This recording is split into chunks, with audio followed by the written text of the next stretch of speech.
வணக்கம் ரோலே. டிட்வா புயல் வந்து அதால் வந்த வெள்ளத்தின் கோர தாண்டவத்தை பாருங்க. இதெல்லாம் இந்த இடங்களெல்லாம் கடல் இல்லை, இது இப்படியெல்லாம் கடல் பகுதியாக இல்லை, அங்கால உள்ள அந்த மேட்டு பகுதி மாதிரி தான் இதெல்லாம் மேடாக இருந்தது.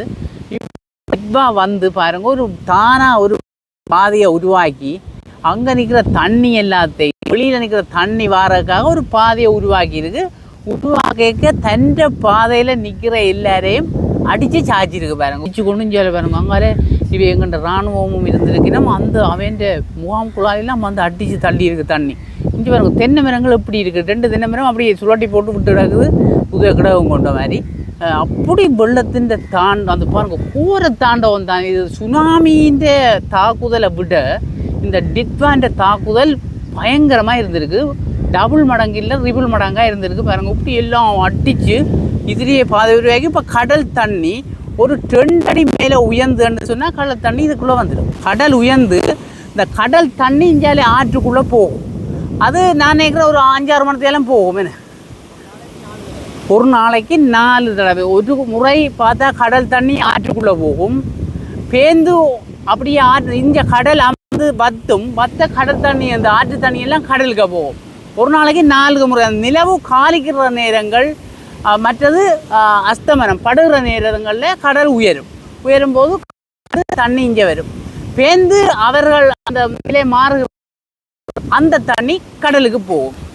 அந்த கடலில் இருந்து ஆற்றுக்கு வார நேரம்தான் கூடுதலாக இந்த மீன் இறால் போன்றவற்றை மீனவர்களால் பிடிக்க முடிகிறது. என்னென்னு சொன்னால் கடல் எழும்புகிற நேரம் தண்ணிகள் வந்து அதை தண்ணியிலே கடலுக்கு போகிறதுக்கான முயற்சியை செய்து கொண்டிருக்கும் மீன்கள் எல்லாம் அந்த நேரம் அகப்படுறது கூடுவாக இருக்கும். அங்கே போய் பார்ப்போம், அப்படியே தொடர்ச்சியை பார்ப்போம். ரைட் பாருங்க, அங்கே பாருங்கள் மீனவர்கள் 3, 6, 7, 10, 12 பேர் நிற்கணும். இதையெல்லாம் அந்த இப்போ மீன் கலக்குக்கு சிலவள மீன் பிடிக்காது. என்ன மீன் கடல் தெளிஞ்சிருந்தால் தான் கூடுதலாக அந்த கலக்குக்கு தான் பிடிக்கும்.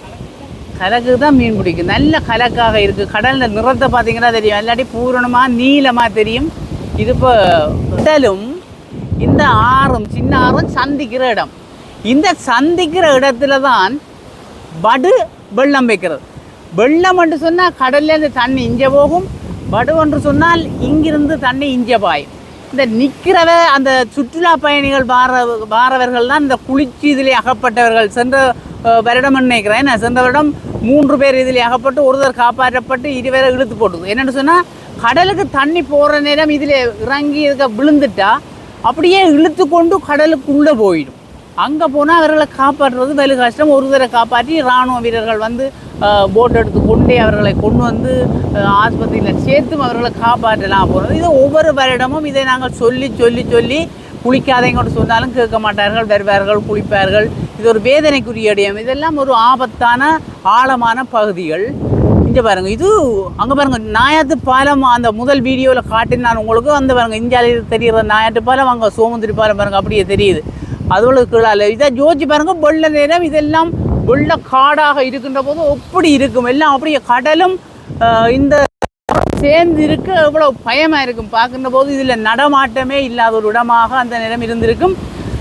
இது பாருங்க, அதைத்தான் சொல்கிறோம். இந்த பகுதியெல்லாம் ஆபத்தான பகுதி. சுற்றுலா பயணிகள் இதை நீங்கள் யாழ்ப்பாணத்து இளைஞர்கள் யுவதிகள் அங்கேருந்து சுற்றுலாவுக்கு முல்லத்துக்கு வாரணிகள் கவனமாக கவனித்து கொள்ளுங்கோ. இந்த பகுதி ஒரு ஆழமான ஆபத்தான பகுதி. இதுக்குள்ளே எக்காரணம் கொண்டு நீங்கள் இறங்கவே கூடாது. ஏனென்று சொன்னால் அதில் நிற்கிறவர்களுக்கு தங்களை காப்பாற்றி கொள்கிற ஒரு வலிமை தன்னம்பிக்கை இருக்குது. தாங்கள் விழுந்தால் எப்படி தாங்கள் கரை சேரணுமென்ற தன்மை தெரிந்துதான் அதில் துணிந்து நிற்கிறார்கள். நீங்கள் டூர் வார நீங்கள் சுற்றுலா வார நீங்களுக்கு ஒன்றும் தெரியாது. தண்ணியை கண்டு ஆசையில் இதுக்குள்ள உள்ளடவியல் தண்ணிக்கு தவறி கால் தவறி விழுத்தி விட்டுதண்டா அப்படியே இழுத்து கொண்டு 1 கிலோமீட்டருக்கு கிட்ட கொண்டு போகின்றார்கள். வடு தண்ணி கடல் நோக்கி போகின்ற போது அப்படியே கொண்டு போய் அங்கே சுழிகளுங்கே அப்படியே அமர்த்தி விட்டுரும். ஆகையினால உங்களோட உயிர்கள் தான் முக்கியம். சுற்றுலாவுக்கு வந்து பார்வையிட்டு சந்தோஷப்பட வந்து உங்களுடைய உயிர்களை கொடுத்துடாதீர்கள். தயவு செய்து முல்லத்து நாயாற்று பகுதிக்கு குளிக்க வர்றீர்கள், சுற்றுலா பார்க்க வரீர்கள், பார்த்து விட்டு செல்லுங்கள். இந்த பகுதிக்குள் தயவு செய்து ஒருவரும் காலை வைக்காதீர்கள். தண்ணியில் வைத்தால் அது ஆபத்துக்குரியது தான். இது ஒரு ஆபத்தான பகுதி என்றது குறியீடு மூலமாக இங்கே போட் போட்டிருந்தோம். இப்போ இந்த டிட்வாக்கு போகிறது அந்த போட்டையும் காணல, எல்லாம் கொண்டு போட்டுது.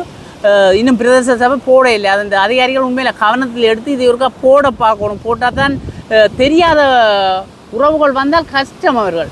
ஆகையினாலே அதைத்தான் நாங்கள் திரும்ப சொல்கிறோம், கவனம் கவனம் கவனம்னு சொல்லிக்கொண்டு இந்தியாவில் நாயாற்றை நாங்கள் காட்டியிருக்கிறோம். முதல் வீடியோவில் பாலங்களை எல்லாம் வடிவாக பார்த்துருக்கிறோம். கடலை பாருங்கள், உண்மையிலே இந்த கடலை பார்க்கின்ற போது வெளிநாட்டிலே வாழுகிறங்கிற உறவுகள் பார்க்கின்ற போது சந்தோஷப்படுவீர்கள். உங்களுடைய கடலை பார்க்குறதுக்கே ஒரு சந்தோஷமாக இருக்கும். ஆனால் இந்த கடலை பார்க்கவும் சந்தோஷம், கெடுக்கிறதும் கடலாகத்தான் இருக்கும். சுனாமி வந்து எங்களுடைய எத்தனை உயிர்களை பறித்தது. இப்போ டிட்வா வந்து அதுவும் உயிர்களை பறித்து சொத்துக்களை எல்லாம் கொண்டு போயிருக்கிறது. இயற்கையை நாங்கள் நேசிக்க வேண்டும். நாங்கள் இத்துடன் உங்களிலிருந்து நான் விடைபெறப் போகிறேன். மீண்டும் நான் யாழ்ப்பாணம் வரை ஒரு நாள் செல்லும். மீண்டும் நாங்கள் சந்திக்கிறேன். சந்திக்கும் வரை விடைபெற்றுக் கொள்வது உங்கள் அன்பின் முருகன். நன்றி, வணக்கம்.